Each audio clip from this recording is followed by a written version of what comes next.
আজকে যখন কেউ ব্রিটিশদের প্রতিনিধি হিসেবে, নতুন করে ব্রিটিশদের গোলাম হিসেবে, ব্রিটিশদের প্রতিনিধি হিসেবে বাংলাদেশকে যদি পরিচালনা করতে চান, তাহলে নজরুলের বিদ্রোহ আবারও জেগে উঠবে।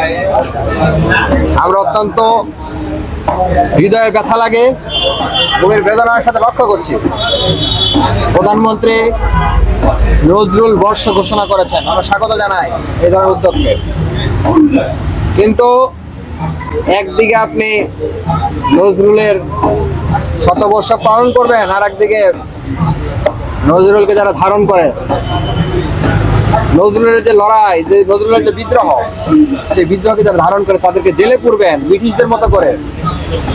এই ধরনের দ্বিচারিতা দেশের মানুষ মেনে নেবে না। আপনারা দেখেছেন ঝিনাইদহে কি হয়েছে, আপনারা দেখেছেন শাহবাগ থানায় কি হয়েছে। প্রধানমন্ত্রীর পুলিশের উপস্থিতিতে থানার অভ্যন্তরে আমাদের উপর হামলা করা হয়েছে।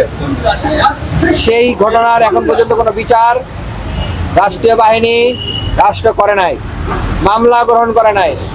আমাদের নির্বাচিত প্রতিনিধির কানের পর্দা ফাটিয়ে দেওয়া হয়েছে, তার কোনো বিচার করে নাই। তাহলে আপনি একদিকে যারা নজরুলকে ধারণ করবে, তাদের নজরুলের বিদ্রোহকে তারা ধারণ করবে, তাদের উপর আপনি থানার অভ্যন্তরে পুলিশ দিয়ে হামলা করবেন, পিটাবেন, পুলিশের উপস্থিতিতে পিটাবেন, দলীয় পিটুয়া বাহিনী দিয়ে, দলীয় সন্ত্রাসীদেরকে দিয়ে। আর একদিকে তার বিচার করবেন না, অন্যদিকে আপনি নজরুলের দ্রোহের কথা বলবেন। এটা দ্বিচারিতা, কপটতা ছাড়া আর কিছুই নয়।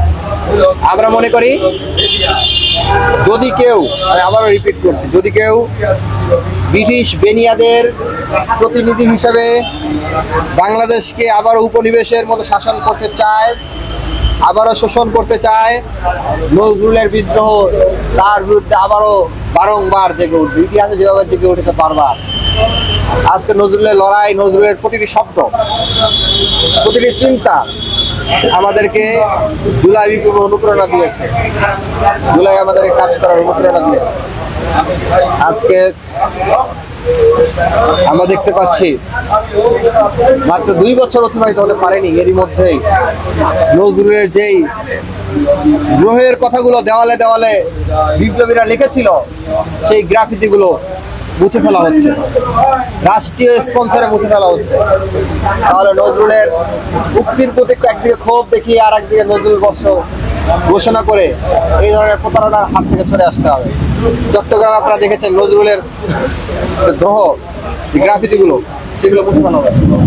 আজকে আমরা যে নজরুল মাজারে দাঁড়িয়ে আছি, সেই মাজার সর্বসাধারণের জন্য উন্মুক্ত করে দিতে হবে।